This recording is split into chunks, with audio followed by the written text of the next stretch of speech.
aquí empieza algo formidable, ¿no?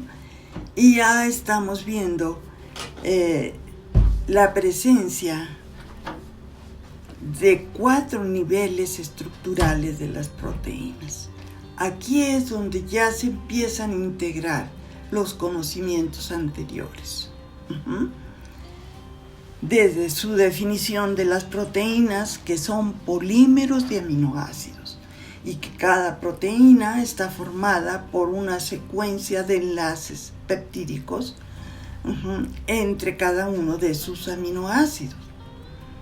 Bien, a partir de esto, se les clasifica en 4 niveles, que es muy fácil mencionar: el nivel estructural primaria, secundaria, terciaria y cuaternaria.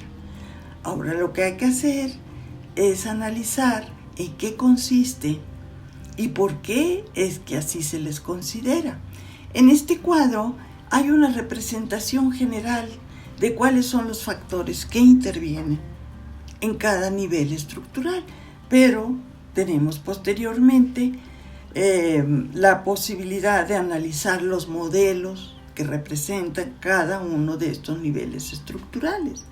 Entonces, observamos que el nivel estructural primario solamente se refiere a la secuencia de los aminoácidos, y eso existe en todas las proteínas.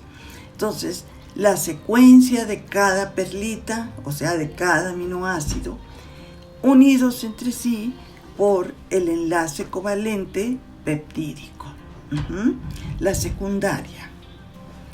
En el nivel estructural secundario ya se observan plegamientos conocidos como alfa hélices o hélices alfa, y también aquí están incluidas las láminas conocidas como de tipo beta o al azar.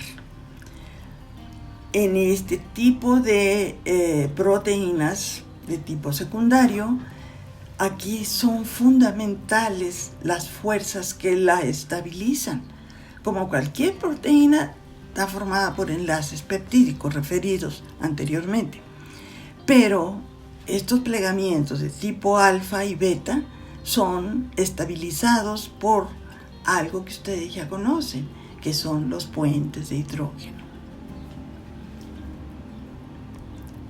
Bien, aquí quedó pendiente el nivel estructural terciario, ¿no? Este es un poquito más complejo, pero es muy interesante. Aquí se está hablando de los pliegues tridimensionales de una cadena polipeptídica, ¿no?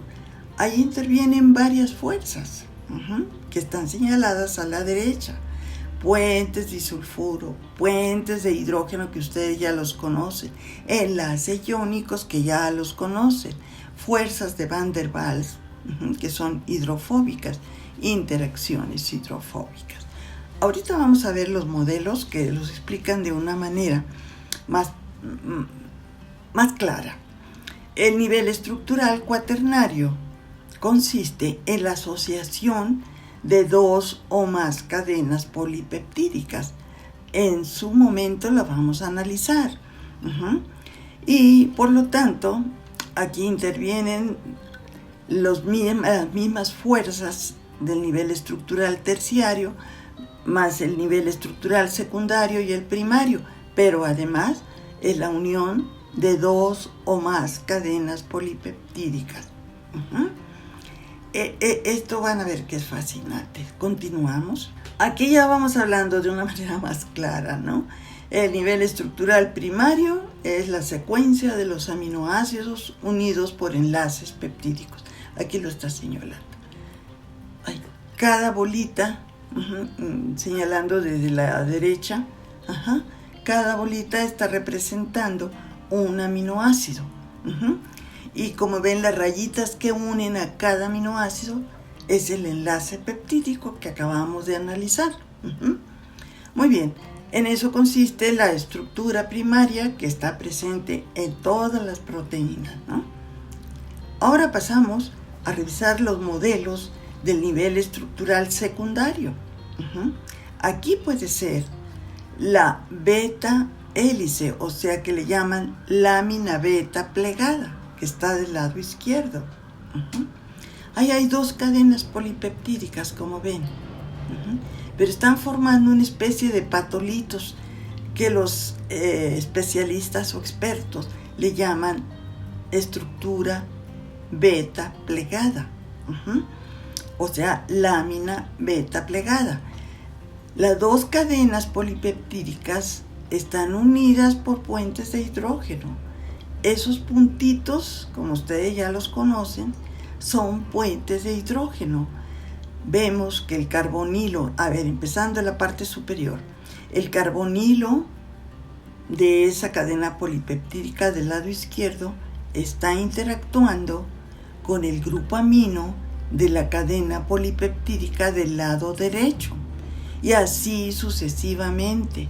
Abajo vemos nuevamente la interacción entre un grupo amino de una cadena polipeptídica de la izquierda con un grupo carbonilo de la cadena polipeptídica del lado derecho. De esa manera es como forman las láminas de tipo beta, y que ahorita vamos a ver qué función tienen dentro de la estructura de las proteínas que conforman nuestro cuerpo. Enseguida observamos el nivel estructural secundario, pero de tipo alfa hélice. Es como si fuera un cordoncito en espiral de los teléfonos fijos que ya casi no se usan. Se ve uno que otro por allí, ¿no? Ven ustedes que es como una espiral. ¿Y cómo se estabiliza esa espiral? Esos puntitos están representando lo que ustedes ya conocen y que son puentes de hidrógeno. Y observamos allí en la parte superior un grupo carbonilo de la cadena polipeptídica interactuando en la parte inferior con un grupo amino. Entonces, el carbono de arriba, el carbonilo, está jalando al hidrógeno del grupo amino, y los dos están ejerciendo una fuerza conocida como puente de hidrógeno. Más abajito, otra vez se repite la misma situación: interacción entre el grupo carbonilo con el grupo amino de dicha cadena. Es una sola cadena polipeptídica. Y así sucesivamente. Esos puntitos que unen el grupo carbonilo con el grupo amino es lo que se conoce como fuerzas estabilizadoras del nivel estructural secundario, conocidas con el nombre de puentes de hidrógeno. Esto es muy interesante, fíjense nada más, porque al rato vamos a referirnos a aspectos muy importantes sobre la funcionalidad de las proteínas, porque son afectadas cuando hay un cuadro de hipertermia, o sea, una temperatura corporal muy elevada y sin control durante un lapso de tiempo grande. Entonces se afecta la estructura de las proteínas, y si se afecta la estructura de las proteínas por una temperatura de 40 o 42 grados centígrados, se rompen estas fuerzas estabilizadoras y las proteínas ya no funcionan. Y imagínense ustedes, las enzimas son proteínas, pues son afectadas por un cuadro de hipertermia prolongado y pierden su funcionalidad, dejan de ser activas, y entonces se afecta el metabolismo. Y si se afecta el metabolismo, se afecta la función celular y la función del cuerpo. En ese sentido, vamos a referirnos al nivel estructural cuaternario, que resulta también sumamente interesante.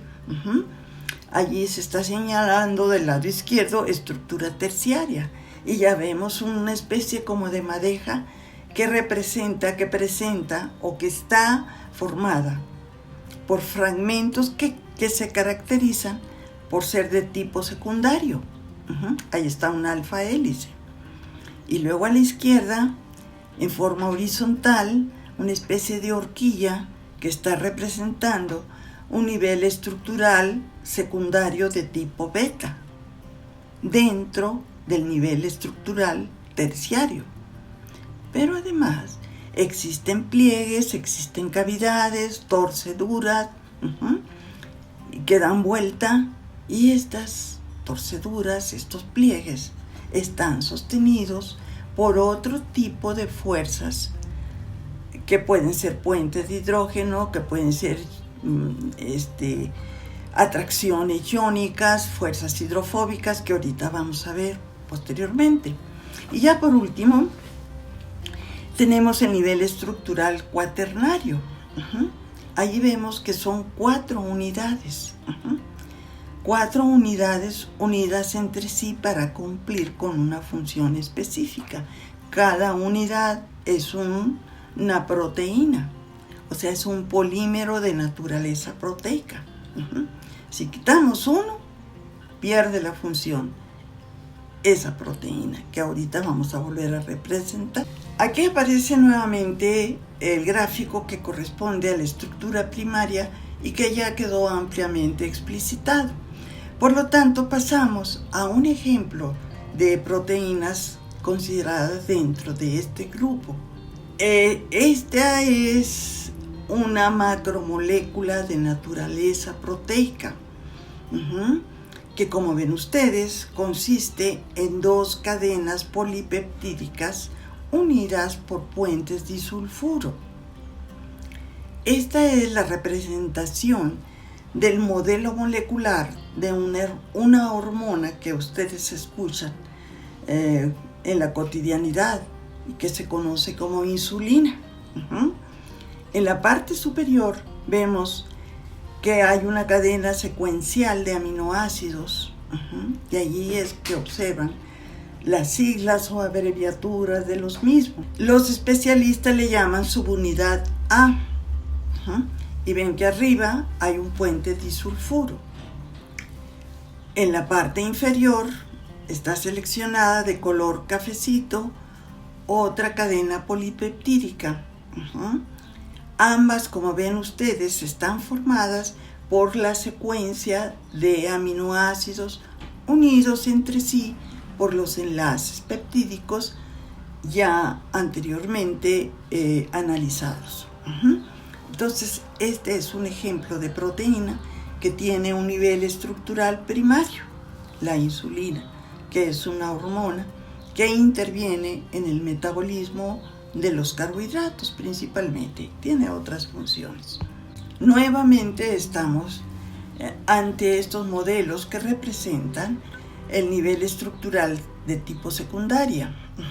A la izquierda está representada la lámina beta plegada, ¿no? Son como patolitos.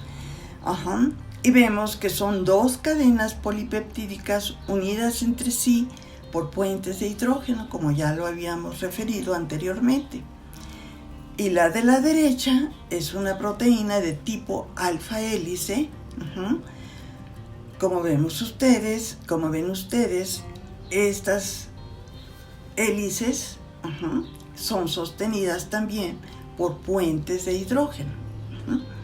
Entonces, vamos a ver un ejemplo en donde este nivel estructural secundario conforma algunas proteínas como la que sigue. Aquí está una lámina que representa el nivel estructural secundario de tipo beta y de tipo alfa al lado derecho. ¿Y por qué razón se repite? Porque para el análisis de las siguientes proteínas va a ser necesario poner esos como listones, terminan en una flechita que representan las láminas de tipo beta. Y las espirales, parecidas a los cordones de los teléfonos, que representan el nivel estructural alfa, el nivel estructural secundario de tipo alfa. En donde se encuentra esta organización de tipo secundario, esa en la estructura del colágeno. El colágeno es la proteína más abundante de nuestro cuerpo. Aquí vemos al lado derecho que hay una triple hélice. Del lado izquierdo está una sola cadena de tipo alfa, pero del lado derecho están trenzadas 3 cadenas de tipo alfa y se conoce como triple hélice. Y forma la estructura del colágeno, que tiene funciones diversas, como se representa en la siguiente laminilla. Estamos observando, aunque les corresponde a ustedes investigar la función de cada proteína, por ser la primera quise incluir la función del colágeno. El colágeno, como ven ustedes, es muy abundante, sobre todo en los huesos. Allí está explicando el autor que forma el 90% de los huesos de nuestro cuerpo. ¿Qué es la colágena? Pues ya lo vemos. Es una proteína que protege las estructuras corporales y que les da resistencia, porque estas proteínas son insolubles en el agua y soportan presiones, estiramientos muy fuertes y sostienen al cuerpo. Ustedes han escuchado que la gelatina se obtiene de los huesos largos, de las reses principalmente.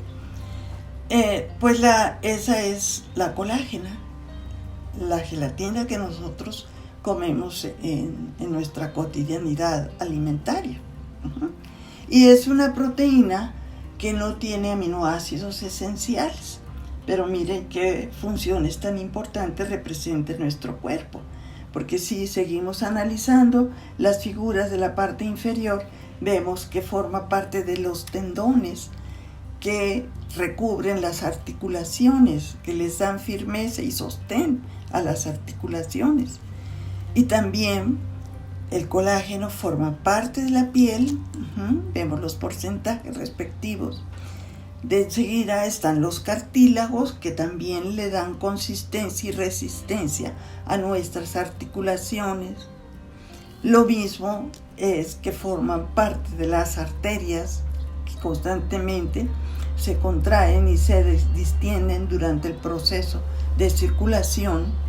Enseguida vemos que también forman parte de la estructura de los pulmones, en menor porcentaje, pero ahí está también el colágeno. Y por último en el hígado, donde también existe, aunque en una proporción inferior. De esta manera queda clara la función del colágeno como ejemplo de proteína con nivel estructural secundario. Aquí estamos en un gráfico en donde se está representando la proteína conocida con el nombre de queratina y que también tiene un nivel estructural de tipo secundario, pero de tipo beta. Esta proteína es muy importante porque forma parte del cabello, de las uñas, de la cutícula, y también de los cuernos, de los cuernos sin agraviar lo presente, ¿no? De algunos animales.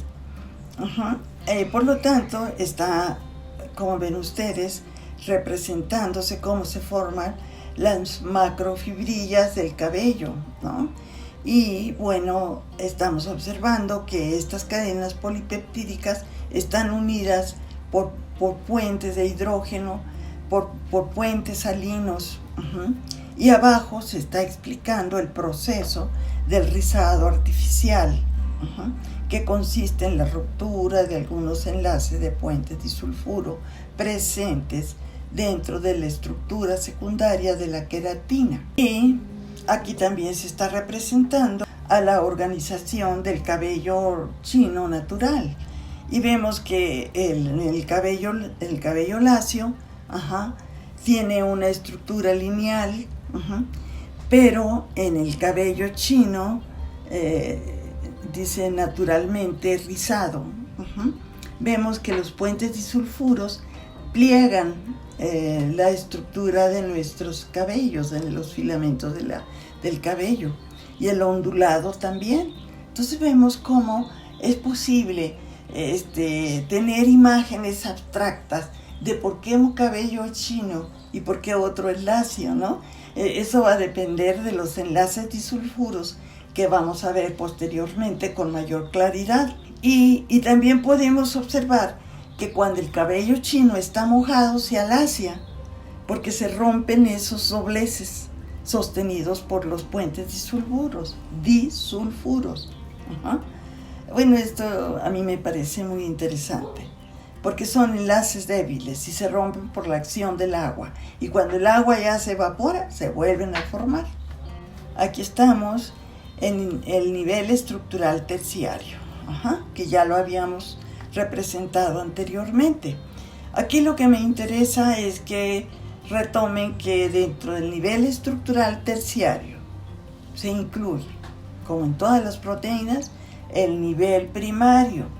Todas las proteínas tienen el nivel primario, que se refiere a la secuencia de los aminoácidos unidos por enlaces peptídicos. Pero aquí claramente hay un fragmento que tiene un nivel estructural secundario de tipo alfa hélice. En la parte inferior, un fragmento con un nivel estructural secundario de tipo beta. Y después vemos pliegues y torceduras que vamos a explicar en la siguiente laminilla. Miren nada más qué preciosidad.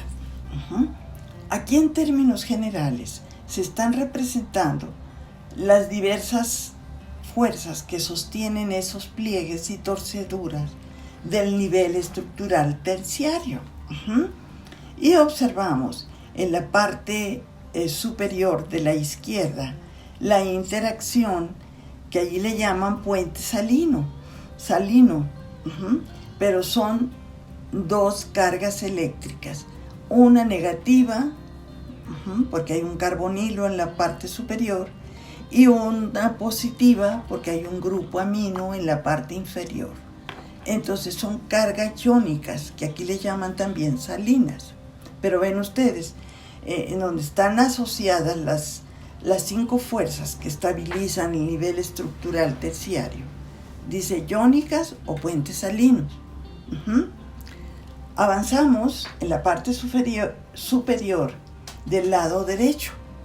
Y aquí se está señalando las fuerzas hidrofóbicas.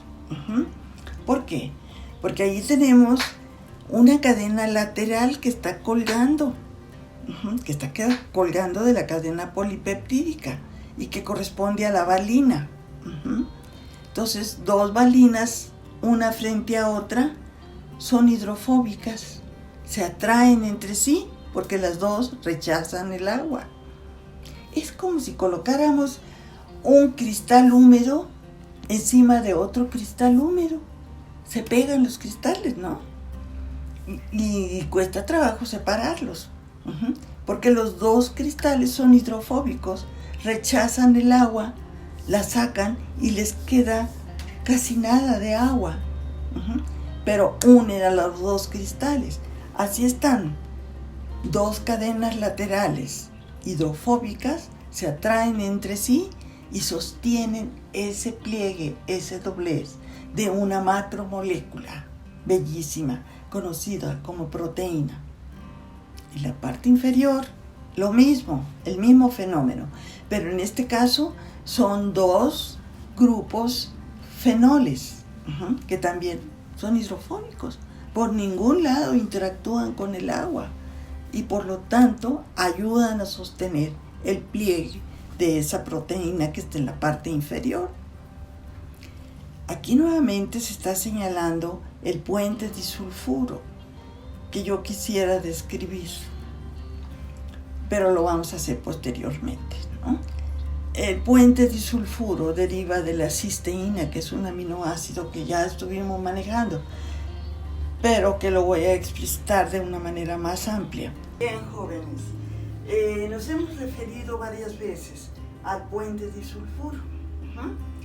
Les pido de favor que dentro de sus aminoácidos, donde están clasificados, ustedes busquen la estructura química de la cisteína. Aquí en la parte, después de la línea punteada, en la parte superior, tenemos el aminoácido conocido, bueno, como cisteína.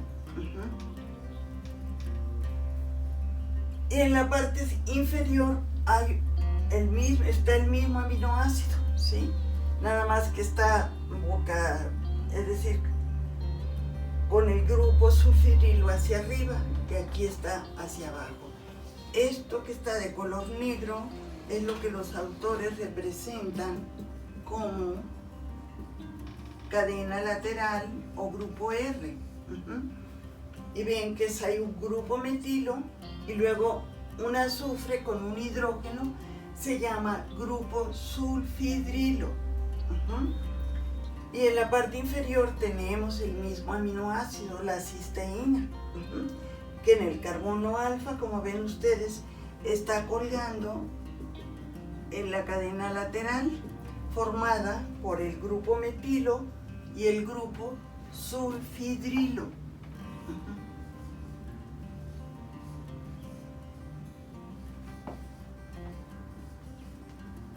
Sulfidrilo.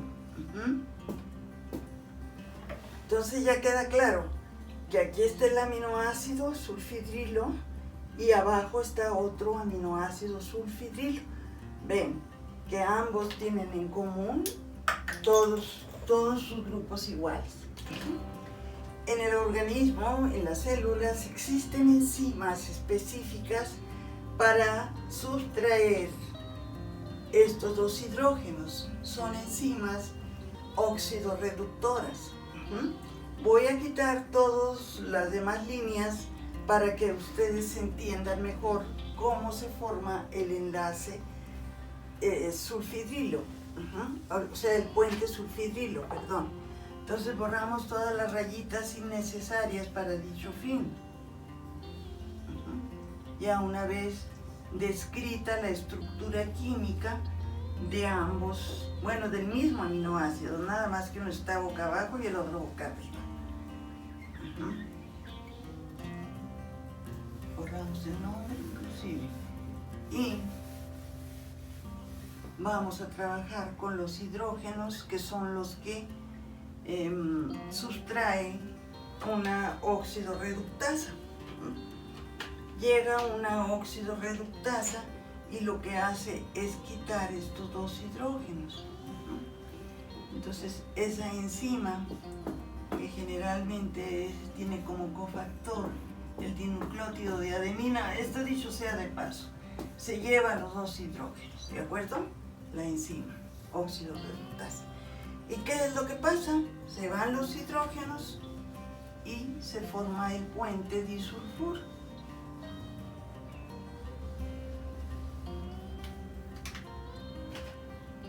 Aquí está el puente disulfuro. Así que cada vez que digamos puente disulfuro, esto se forma entre dos cisteínas de una cadena polipeptídica, ¿no? Porque aquí tenemos que imaginar que, bueno, que hay una cadena polipeptídica por acá y por acá otra, obviamente, que ya sería con los carbonilos y los grupos aminos que ahorita vamos a seguir revisando. Muy bien, esto es lo que se conoce con el nombre de puente disulfuro.